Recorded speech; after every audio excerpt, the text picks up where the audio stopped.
살아남는 것들의 비밀 윤정원. 지난 2년간 코로나19라는 유례없는 팬데믹 상황을 겪는 동안 우리 사회에는 많은 변화가 찾아왔다. 모두가 힘겹고 혼란스러운 시기였겠지만 특히 기업들에게 이 시간은 말 그대로 대전환의 시기였다. 사회가 갑작스럽게 언택트 사회로 전환되면서 디지털 트랜스포메이션을 통한 업무 프로세스 혁신과 새로운 비즈니스 모델 개발의 중요성이 커졌다. 부동산계 우버라고 불리던 세계적인 공유 오피스 기업 위어크는 2010년 테크 기업으로 부상했고 당시 기업 가치가 470억 달러, 한화로 58조 2,800억 원에 달했다. 그러나 2019년 위어크는 갑작스러운 경영 악화로 기업 가치가 80억 달러, 한화로 9조 9,200억 원으로 떨어졌고 파산 직전까지 몰리게 되었다. 언뜻 보면 테크 기업으로 착각할 수도 있지만 본질은 전혀 그렇지 않다. 무늬만 디지털 트랜스포메이션으로는 살아남을 수 없다.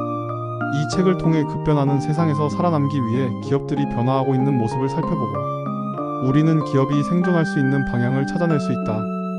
이 책은 4개의 장으로 구성되어 있다. 1장에서는 기술로 경계를 무너뜨린 기업들을 살펴본다.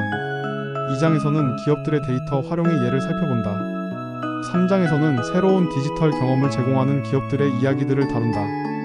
4장에서는 지속 가능한 플랫폼을 구축한 기업들의 이야기를 다룬다. 1장. 기술로 경계를 무너뜨려라. 1장에서는 빅블러, 피보팅, 서비타이제이션, 디지털 트윈 기술 등을 소개하고 그런 혁신으로 살아남은 여러 기업들을 소개해준다. 빅블러. 스타벅스는 빅블러 현상을 대변한다. 빅블러는 기존의 산업 간, 업종 간의 경계가 사라지는 현상을 말한다. 스타벅스는 앱을 통해 4일앤오더로 주문하고 내 위치에서 가장 가까운 매장에서 음료를 픽업할 수 있다. 또한 선불 충전을 도입하여 지갑이 없어도 폰만 가지고 있으면 음료를 주문할 수 있게 만들었다. 스타벅스는 단순히 커피를 파는 전문점으로만 볼 수 없다. 막대한 규모의 선불 충전금을 은행에 예치해 이자를 받거나 투자금으로 활용할 수 있으니 거대한 금융업을 하고 있는 셈이다. AI 피보팅. 로레알 뷰티 브랜드 입생로랑은 매일 아침 사용자의 컨디션에 맞게 립스틱을 만들어주는 루즈시르 무지르 바이 페르소를 선보여 주목을 끌었다. 전용 앱을 통해 사용자가 셀카를 올리면 피부톤과 그날 입은 옷의 색상을 분석해서 어울리는 립 컬러를 제안해준다. 페르소 안에 로레알의 색조 전문 기술이 반영된 인공지능이 탑재되어 있어 가능한 일이다. 페르소는 사용자가 원하는 컬러로 1회분의 립스틱을 즉시 제조해준다. 로레알은 2010년을 디지털의 해로 선포하고 디지털 트랜스포메이션을 준비해온 기업이다. 이 디지털화를 통해 로레알은 사업 구조를 완전히 바꾸었고 이는 엄청난 사업 기회를 제공했다. 2020년 로레알은 화장품 브랜드 중 1위를 기록하는 기업이 되었다. 기존의 고정관념에서 벗어나 화장품을 만드는 뷰티 제조업의 성격을 탈피해 서비스 기업으로 전환하여 산업의 경계를 무너뜨렸다. 피보팅은 원래 몸의 중심축을 한쪽 발에서 다른 쪽 발로 이동시키는 것을 의미했지만 기존의 자산과 핵심 역량을 기반 삼아 사업의 방향을 전환하는 것을 의미하기도 한다. 기업은 끊임없이 혁신해야 한다는데 이견을 달 사람은 없을 것이다. 로레알의 경우처럼 적극적인 피보팅을 통해 살아남는 기업으로 변신해야 한다. 2장. 데이터로 라이프에 들어가라. 2장에서는 데이터 리터러시, 밸류업, 데이터 사이언티스트, 추천 알고리즘, 빅데이터, 디지털 집사, 스마트 홈즈 등의 개념을 소개하고 이런 기술들을 도입하여 성공한 기업들의 사례를 보여준다. 데이터 리터러시. 빅데이터는 더 이상 특정 대기업의 전유물이 아니다. 구글 트렌드에서는 24시간 동안 트래픽이 크게 증가한 검색어를 실시간으로 확인할 수 있고 네이버도 네이버 데이터랩을 통해 빅데이터를 제공한다. 데이터를 수집하는 것도 중요하지만 원하는 성과를 내기 위해서는 데이터 리터러시의 역량이 절대적으로 중요하다. 어마어마한 양의 데이터를 어떻게 분석하고 어떻게 산업 현장에 접목하여 활용할 것인지에 대한 고민이 필요하다. 데이터를 활용하여 원하는 정보로 가공하는 기술을 말한다. 그럼 이 데이터 리터러시로 성공한 기업의 예는 어디가 있을까? 대표적인 곳은 미국의 메이저리그의 세이버매트릭스이다. 세이버매트릭스는 야구를 통계학적으로 분석하는 방법론으로 경기 활동을 데이터화해 팀 전략 운용에 활용하는 대표적인 예이다. 한국에서는 NC 다이노스가 대표적인 케이스다. 2018년에 NC는 팀 최하위를 기록하는 저조한 상황이었지만 2020년 정규 시즌에서 우승하는 이변을 낳았다. 어떻게 2년 만에 기적을 만들 수 있었을까? NC소프트는 2013년 D-락커라는 전력 분석 시스템을 개발했다. 여기에는 다이노스 선수들의 경기 기록, 영상 자료 등의 데이터가 입력되면 인공지능이 분석해 선수들이 언제든지 스마트폰으로 접속해 자신들의 전력을 객관적인 데이터로 확인하고 부족한 부분을 훈련할 수 있도록 만들었다. 이렇듯 같은 데이터를 가지고도 그 안에서 무엇을 읽어내고 어떤 내용을 취할 것인지, 그리고 어떻게 활용할 것인지가 기업의 핵심 역량이고 생존 전략이다. 디지털 네이티브. MZ세대의 뒤를 이어 태어날 때부터 스마트폰을 보고 자란 세대를 디지털 네이티브라고 부른다. 그들은 디지털 언어를 원어민처럼 자유자재로 활용하는 세대이다. 그런데 이런 디지털 네이티브들이 디지털 생태계에서 제외되는 상황이다.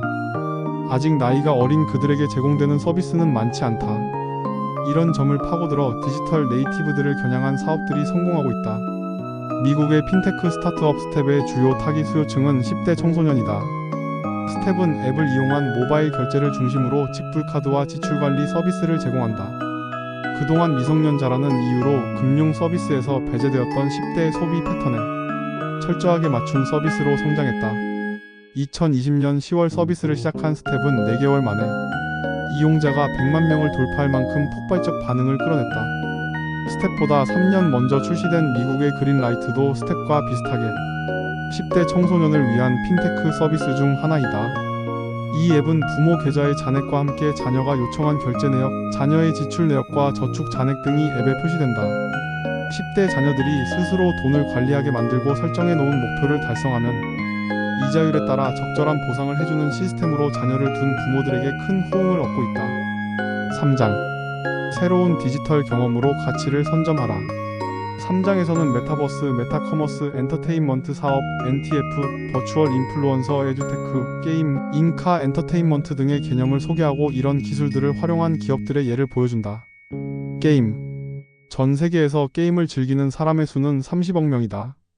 2021년 게임 산업이 창출해낸 직간접적인 경제적 가치는 3천억 달러, 한화로 372조 원에 달한다. 이미 영화와 음악 시장을 넘어선 규모다. 게임은 미래 먹거리 시장을 이야기할 때 절대 빼놓을 수 없는 분야다. 강한 중독성, 독립성, 차세대 플랫폼과의 적합성 등이 맞아떨어진 결과로 게임은 전 세계적으로 폭발적으로 사용자가 늘어났다. 이런 먹음직한 미래의 먹거리에 공룡 기업들이 눈독을 들이는 것은 당연하다. 마이크로소프트는 글로벌 게임 업체인 블리자드를 687억 달러, 한화로 85조 1880억에 인수했다. 국내의 주요 게임사인 NC소프트, 넥슨, 넷마블레시가 총액을 합친 금액인 50조 원보다 큰 금액이다. 전 세계 OTT 서비스를 제공하는 넷플릭스 역시 게임 시장에 눈독을 들이고 있다. 2021년 9월에 게임 개발 회사 나이트 스쿨 스튜디오를 인수하여 자사 콘텐츠인 기묘한 이야기의 모바일 게임을 출시했다. 현재 이 게임은 넷플릭스 구독자에게 무료로 제공하고 있다. 드라마 팬들의 몰입도를 끌어올리는 구성과 스토리로 콘텐츠와 게임을 넘나들며 새로운 사업을 구축하는 중이다. 국내 기업으로는 카카오게임즈가 게임 사업 투자에 박차를 가하고 있다. 세계적인 빅테크 기업들이 자신들과 손잡을 회사로 게임 회사를 선택한 이유는 바로 메타버스 때문이다. 실제로 마이크로소프트의 CEO 사티아 나델라는 블리자드를 인수하면서 게임이 메타버스 플랫폼 개발에서 핵심적인 역할을 담당하게 될 것이라는 의견을 밝혔다. 사실 메타버스의 본질이 바로 게임이기 때문이다. 모든 플랫폼은 이용자들이 재미를 느껴야 찾아온다. 또한 이용자들이 그 공간에서 오래 머무르게 하려면 재미를 주어야 한다. 그런 재미를 줄 수 있는 대표적인 것이 게임인 것이다. 4장. 지속 가능한 판을 깔아라. 4장에서는 빅데이터, 크리에이터 이코노미, 리커머스, D2C, 스마트싱즈, 버티컬 플랫폼 등의 개념을 소개하고 이 기술들을 활용한 기업의 예를 보여준다. 크리에이터 이코노미. 유튜브와 같은 플랫폼이 생기면서 창작자들은 양질의 작품들을 올리기 시작했다. 그러나 일부 소수의 인플루언서들이 이익을 대부분 차지하면서 많은 크리에이터들은 수익을 내지 못했다. 이런 창작자들과 소비자의 요구가 세 번째 물결을 만들었다. 이제 사용자는 자신의 취향과 관심사에 맞는 양질의 콘텐츠를 적극 탐색하고 창작물에 대한 정당한 대가를 지불하기 시작했다. 이것이 크리에이터 이코노미 생태계가 성장하게 된 배경이다. 코로나19로 일자리를 잃은 미국의 많은 기자들과 언론인들은 서브스택이라는 플랫폼에 모여 실험적인 도전을 시작한다. 서브스택은 사용자가 기자 개개인을 구독하는 형식이다. 구독 가격은 창작자가 원하는 대로 설정할 수 있고 수수료를 뺀 수익의 90%가 창작자에게 돌아간다. 이 서비스의 결과는 놀라웠다. 2021년 8월 기준 유료 가입자가 25만 명에 달하고 상위 10위권에 드는 기자들은 연간 700만 달러, 한화 86억 8천만 원을 벌어갔다. 언론계에 서브스택이 있다면 예술가들에겐 패트리온이라는 서비스가 있다. 창작자들이 자신의 콘텐츠를 패트리온에 등록하면 팬들이 직접 자금을 후원하는 플랫폼이다. 패트리온은 후원금의 88에서 95%를 크리에이터에게 돌려주는 것으로 알려졌다. 기존에 오로지 광고 수익에만 의존했던 과거와 달리 구독료라는 새로운 매출 루트가 생기면서 창작자는 트래픽과 알고리즘으로부터 자유로워지고 오직 자신의 콘텐츠를 구독하는 사용자들을 타깃팅한 양질의 콘텐츠 생산에 집중할 수 있게 되었다. 간략하게 살펴본 것들 이외에도 많은 기업들의 성공적인 사례들을 살펴볼 수 있다.